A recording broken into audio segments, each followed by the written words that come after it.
ओम शांति। सबसे पहले आप सभी को नए वर्ष की बहुत बहुत शुभकामनाएं। आज 1 जनवरी 2024 की बाबा की साकार महावाक्य है। प्यारे बाबा बोले, मीठे बच्चे, तुम राज ऋषि हो। तुम्हें राजाई प्राप्त करने के लिए पुरुषार्थ करना है, साथ साथ देवी गुण भी ज़रूर धारण करने हैं। प्रश्न: उत्तम पुरुष बनने का पुरुषार्थ क्या है? किस बात पर बहुत अटेंशन चाहिए? उत्तर: उत्तम पुरुष बनना है तो पढ़ाई से कभी रूठना नहीं, पढ़ाई से लड़ने झगड़ने का ताल्लुक नहीं। पढ़ेंगे लिखेंगे होंगे नवाब, इसलिए सदा अपनी उन्नति का ख्याल रहे। चलन पर बहुत अटेंशन चाहिए। देवताओं जैसा बनना है तो चलन बड़ी रॉयल चाहिए। बहुत बहुत मीठा बनना है। मुख से ऐसे बोल निकले जो सबको मीठे लगे, किसी को दुख ना हो। ओम शांति। मीठे मीठे रूहानी बच्चों प्रति बाप बेट समझाते हैं और पूछते हैं कि आपकी बुद्धि का ठिकाना कहाँ है। मनुष्य की बुद्धि तो भटकती है, कभी कहाँ कभी कहाँ। बाप समझाते हैं, तुम्हारी बुद्धि का भटकना बंद, बुद्धि को एक ठिकाने लगाओ। बेहद के बाप को ही याद करो। यह तो रूहानी बच्चे जानते हैं। अब सारी दुनिया तमो प्रधान है, आत्माएं ही सतो प्रधान थी नंबरवार पुरुषार्थ अनुसार। अब तमो प्रधान बनी है, फिर बाप कहते हैं सतो प्रधान बनना है, इसलिए अपनी बुद्धि को बाप के साथ लगाओ। अब वापस जाना है और कोई को भी पता नहीं कि हमको वापस घर जाना है, और कोई भी नहीं होगा जिसको डायरेक्शन मिलते हो कि बच्चे मुझ बाप को याद करो। कितनी सहज बात समझाते हैं। सिर्फ बाप को याद करो तो तुम्हारे विक्रम विनाश हो जाएंगे और कोई ऐसे समझा ना सके। बाप ही समझाते हैं। जिसमें प्रवेश किया वो भी सुनते हैं। पतित से पावन बनने की और उस पर चलने की सबसे अच्छी मत बाप देते हैं। बाबा कहते हैं, बच्चे तुम ही सतो प्रधान थे, अब फिर बनना है।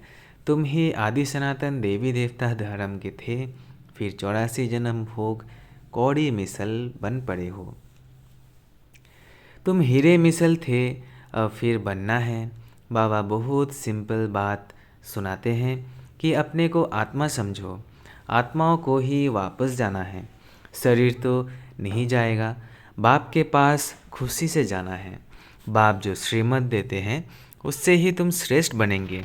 पवित्र आत्माएं मूल वतन में जाकर फिर आएगी तो नया शरीर लेगी। यह तो निश्चय है ना, तो फिर वही तात लगी रहे। देवी गुण भी धारण करने हैं तो बहुत फ़ायदा होगा। स्टूडेंट जो अच्छी पढ़ाई पढ़ते हैं वही ऊंच पद पाते हैं। यह भी पढ़ाई है। तुम कलप कलप ऐसे ही पढ़ते हो, बाप भी कलप कलप ऐसे ही पढ़ाते हैं। जो टाइम पास हुआ वह ड्रामा अनुसार ही बाप की और बच्चों की एक्ट चली। बाबा राय तो ठीक देते हैं ना। बच्चे कहते हैं, बाबा हम आपको घड़ी घड़ी भूल जाते हैं, यही तो माया के तूफान है। माया दीवा बुझा देती है।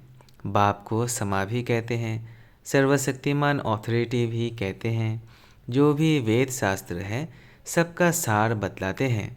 वो नॉलेजफुल है, सृष्टि के आदि मध्य अंत का राज समझाते हैं। यह ब्रह्मा बाबा भी कहेंगे हम बच्चों को समझाते हैं। बाप कहेंगे तुम बच्चों को समझाता हूँ। उसमें यह ब्रह्मा भी आ जाता है। इसमें मूझने की बात नहीं। यह है बहुत सहज राजयोग। तुम राज ऋषि हो। ऋषि पवित्र आत्मा को कहा जाता है। तुम्हारे जैसा ऋषि तो कोई हो ना सके। आत्मा को ही ऋषि कहा जाता है, शरीर को नहीं कहेंगे। आत्मा है ऋषि, राज ऋषि। राज्य कहाँ से लेते हैं? बाप से। तो तुम बच्चों को कितनी खुशी रहनी चाहिए। हम शिव बाबा से भाग्य ले रहे हैं। बाप ने स्मृति दिलाई है, तुम विश्व के मालिक थे, फिर पुनर्जन्म लेते लेते नीचे उतरते आए हो। देवताओं के चित्र भी है। मनुष्य समझते हैं ये ज्योति ज्योत समा गए। अब बाप ने समझाया है, एक भी मनुष्य ज्योति ज्योत नहीं समाता। कोई भी मुक्ति जीवन मुक्ति पा नहीं सकते। तो सारा दिन मंदिर में बच्चों के विचार चलने चाहिए। तो सारा दिन अंदर में बच्चों के विचार चलने चाहिए। जितना याद में रहेंगे उतना खुशी होगी। पढ़ाई पढ़ाने वाला देखो कौन है। श्री कृष्ण को लॉर्ड कृष्ण भी कहते हैं। भगवान को कभी लॉर्ड नहीं कहेंगे, उनको गॉड फादर ही कहते हैं। वह है हेवनली गॉड फादर। तुमको अब दिल से लगता है कि वही हेवनली गॉड फादर हेवन अर्थात देवी राजधानी स्थापन कर रहे हैं। सतयुग में दूसरा कोई धर्म था नहीं। चित्र भी इन देवताओं के हैं। उनको ही आदि सनातन देवी देवता कहा जाता है। ये विश्व के मालिक थे। उन्हों को कहेंगे सतयुगी। तुम हो संगम युगी। तुम जानते हो बाबा हमको राइटियस बनाते हैं। तुम राइटियस बनते जाते हो। विकारी को अनराइटियस कहा जाता है। ये देवताएं पवित्र हैं। लाइट भी पवित्रता की दिखाई है। अनराइटियस माना एक भी कदम राइट नहीं। शिवालय से उतर वेश्यालय में आ जाते हैं।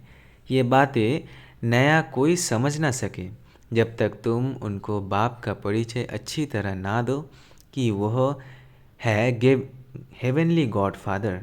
हेवन और हेल दोनों अक्सर हैं। सुख और दुख, स्वर्ग और नरक। तुम जानते हो भारत में सुख था, अभी दुख है। फिर बाप आकर सुख देते हैं। अब दुख का समय खत्म होना है। बाबा बच्चों के लिए सुख की सौगात ले आते हैं, सबको सुख देते हैं। तब तो सब उनकी बंदगी करते हैं। सन्यासी उदासी भी तपस्या करते हैं। उनको भी कोई ना कोई आशा ज़रूर रहती है। सतयुग में ऐसी कोई बात नहीं।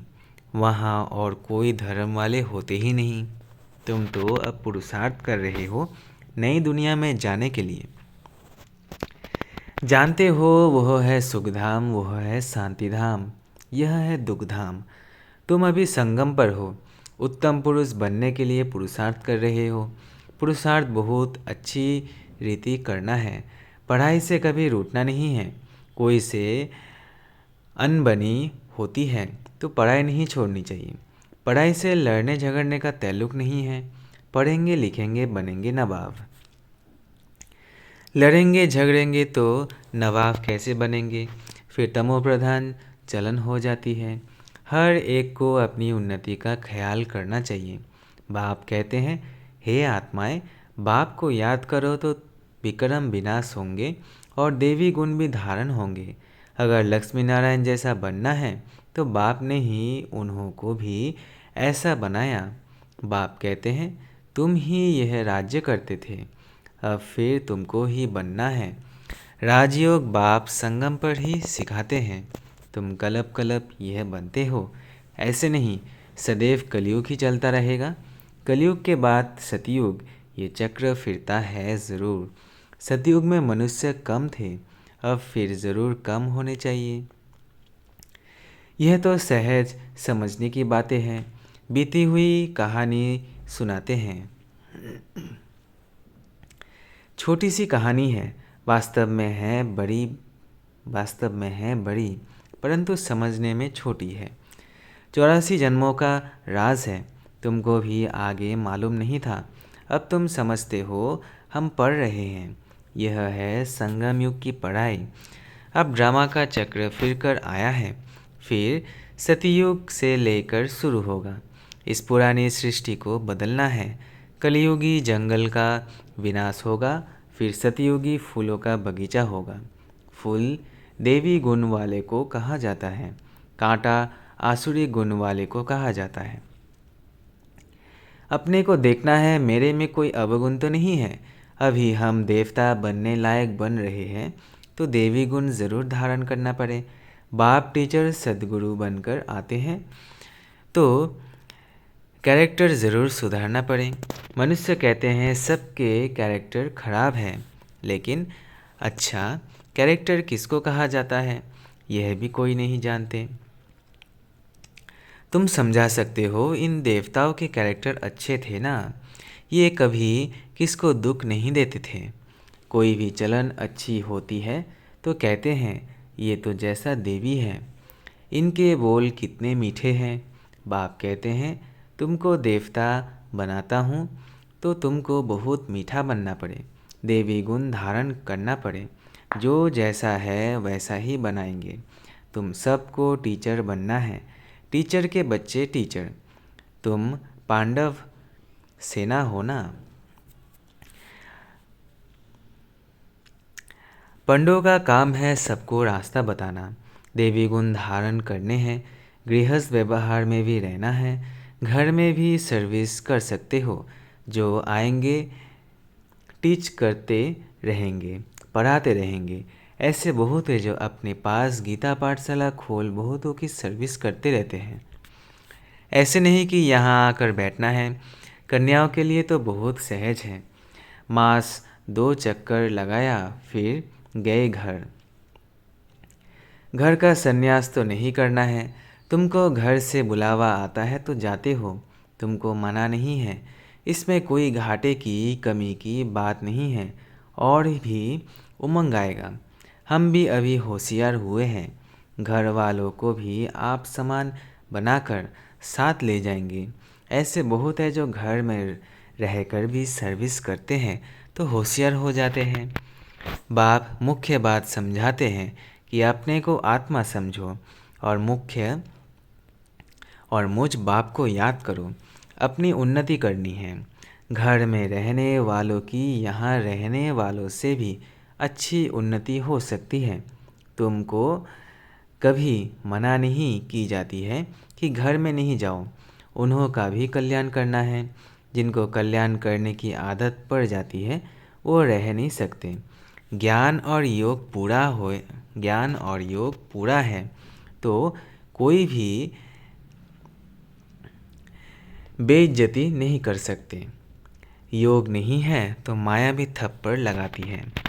तो घर गृहस्थ में रहकर कमल फूल समान पवित्र ज़रूर बनना है। बाबा तो फ्रीडम देते हैं, भल घर में भी रहो। सब यहाँ आकर कैसे रहेंगे। जितने आते हैं उन्हों के लिए उतने मकान आदि बनाने पड़ते हैं। कल पहले जो कुछ हुआ है वो रिपीट होता रहेगा। बच्चे भी वृद्धि को पाते रहेंगे। ड्रामा बिगड़ कुछ होने का नहीं है। यह जो लड़ाइयाँ आदि लगती है, इतने मनुष्य आदि मरते हैं, ये सब ड्रामा में नूंद है। जो पास्ट हुआ वो फिर रिपीट होगा। जो कलब समझाया है वही अब भी समझाऊंगा। मनुष्य भल क्या भी विचार करे, मैं तो वही पार्ट बजाऊंगा जो मेरा नूंधा हुआ है। ड्रामा में कम जास्ती हो नहीं सकता। जो कलब पहले पढ़े थे वही पढ़ेंगे। हर एक की चलन से साक्षात्कार भी होता रहता है। ये क्या पढ़ते हैं, क्या पद पाएंगे, अच्छी सर्विस करते हैं। समझो अचानक एक्सीडेंट हो जाता है तो ज़रूर अच्छे कुल में जन्म लेंगे, बहुत सुखी रहेंगे। जितना सुख बहुतों को दिया है उतना उनको भी मिलेगा। ये कमाई कभी जाती नहीं है। सतयुग में तो जहाँ जीत वहाँ जन्म होगा। बहुतों को सुख दिया होगा तो golden spoon in the mouth मिलेगी। उससे कम तो सिल्वर, उससे कम तो पीतल का मिलेगा। समझ में तो आता है ना कितना हमारा योग है। राजा रानी प्रजा सब बनने वाले हैं। अच्छी रीति नहीं पढ़ेंगे, देवी गुण धारण नहीं करेंगे तो पद कम हो जाएगा। अच्छे व बुरे कर्म ज़रूर सामने आते हैं। आत्मा को मालूम है हम कहाँ तक सर्विस कर रहे हैं। अगर अब शरीर छूट जाए तो क्या पद पाएंगे। अभी तुम पढ़कर सुधर रहे हो। कोई तो बिगड़ते भी है तो कहेंगे इनकी तकदीर में नहीं है। बाबा तो कितनी ऊंच बनाते हैं। साईं के घर से कोई खाली ना जाए। अभी साईं तुम्हारे सम्मुख है। कोई को तुम 2 अक्षर भी सुनाओ, वह भी प्रजा में आएंगे ज़रूर। देवी देवता धर्म वाले अब तक आते रहते हैं। परंतु अब पतित होने कारण अपने को हिंदू कहलाते हैं। तुम्हारी बुद्धि में यह ज्ञान ऐसे है जैसे बाबा के पास है। बाप ज्ञान का सागर है, बतलाते हैं ये हिस्ट्री ज्योग्राफी कैसे रिपीट होती है। टीचर भी स्टूडेंट की पढ़ाई से जान जाते हैं कि यह कितने मार्क्स में पास होंगे। हर एक खुद भी जानते हैं। कोई देवी गुणों में कच्चे हैं, कोई योग में कच्चे हैं, कोई ज्ञान में कच्चे हैं। कच्चे होने से नापास हो जाएंगे। ऐसे भी नहीं आज कच्चे हैं कल पक्के नहीं हो सकते। गैलअप करते रहेंगे। खुद भी फील करते हैं हम जहाँ तहाँ से फेल हो जाते हैं। फलाने हमसे होशियार है, सीखकर होशियार भी हो सकते हैं। अगर देह अभिमान होगा तो फिर क्या सीख सकेंगे? अगर देह अभिमान होगा तो फिर क्या सीख सकेंगे? मैं आत्मा हूँ यह तो एकदम पक्का कर दो। बाप ने स्मृति दिलाई है। बाप कहते हैं मुझे याद करो तो विक्रम विनाश होंगे, फिर देवी गुण धारण होंगे। अपनी नर्व्स देखनी है कि मैं कहाँ तक लायक बना हूँ। तुम अभी सृष्टि के आदि मध्य अंत का ज्ञान ले रहे हो। ये राजयोग की नॉलेज सिवाय बाप के कोई सिखला ना सके। बच्चे सीखते जाते हैं। बच्चे पूछते हैं हमारे कुल के ब्राह्मण कितने हैं, ये पूरा पता कैसे पड़े। आते जाते रहते हैं, अभी नए नए भी निकलते रहते हैं। अच्छा, मीठे मीठे सिकिलधे बच्चों प्रति माता पिता बाप दादा का याद प्यार और गुड मॉर्निंग। रूहानी बाप की रूहानी बच्चों को नमस्ते।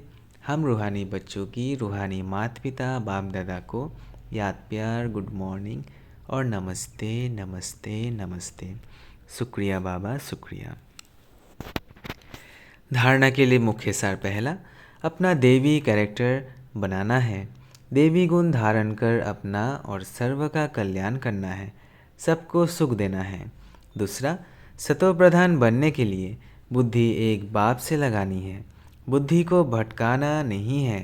बाप समन टीचर बन सबको सही रास्ता बताना है। वरदान, चलते फिरते अपने द्वारा अष्ट शक्तियों की किरणों को अनुभव कराने वाले फरिश्ता रूप भव। चलते फिरते अपने द्वारा अष्ट शक्तियों की किरणों को अनुभव कराने वाले फरिश्ता रूप भव। जो बहुत कीमती मूल्यवान बेदाग डायमंड होता है, उसे लाइट के आगे रखो तो भिन्न भिन्न रंग दिखाई देते हैं।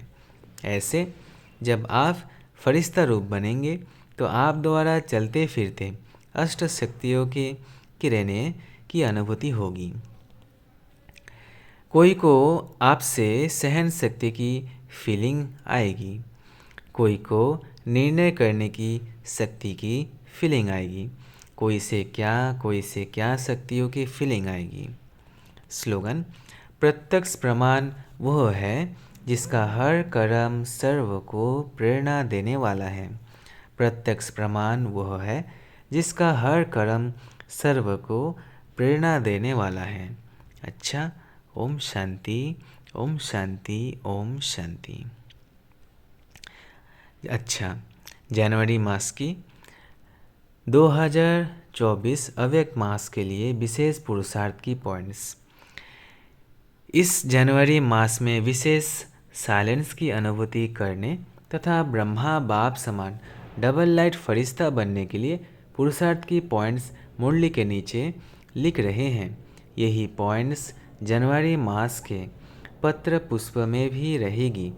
कृपया सभी ब्रह्मा वत्सों इसी अनुसार अटेंशन रख रोज एकांत में बैठ कम से कम 10 मिनट अव्यक्त साइलेंस का अनुभव अवश्य करें तथा पूरा ही दिन डबल लाइट फरिश्ता स्थिति में रह अपने श्रेष्ठ संकल्पों द्वारा इशारों से कारोबार करके अपने सेवा स्थानों को सूक्ष्म वतन बनाएं।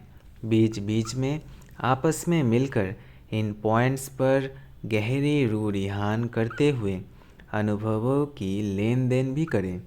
हम सबकी यह डबल लाइट स्थिति तथा साइलेंस की गहरी अनुभूति ही परमात्मा प्रत्यक्षता के निमित्त बनेगी। अव्यक्त साइलेंस द्वारा डबल लाइट फरिश्ता स्थिति का अनुभव करो। संगम युग के विशेष शक्ति साइलेंस की शक्ति है। साइलेंस में रहने से डबल लाइट फरिश्ता स्थिति सहज बन जाती है। इस स्थिति में कोई भी कार्य का बोझ नहीं रहता। इसके लिए कर्म करते बीच बीच में निराकारी और फरिश्ता स्वरूप की ड्रिल करते रहो। जैसे ब्रह्मा बाप को साकार रूप में देखा, सदा डबल लाइट रहे। साइलेंस की स्थिति द्वारा सेकेंड में बच्चों को नज़र से निहाल किया।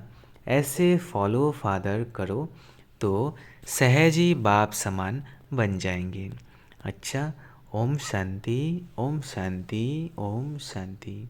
शुक्रिया बाबा, शुक्रिया।